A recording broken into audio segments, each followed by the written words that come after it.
Okay guys, so here we are on a scene of a shoot, Don't Shoot the Hero.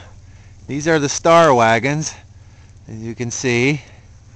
This is in Joshua Tree, California, elevation about 2,500 feet. And we were here all night last night setting up the village for the desert scene and a mercenary training camp scene. There's lighting trucks, equipment trucks. There's some trailers, and you can see that we are dark today. Actually, we're not dark, we're white. This is snow in Joshua Tree, California.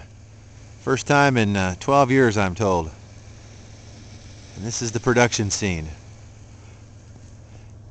You saw it here first.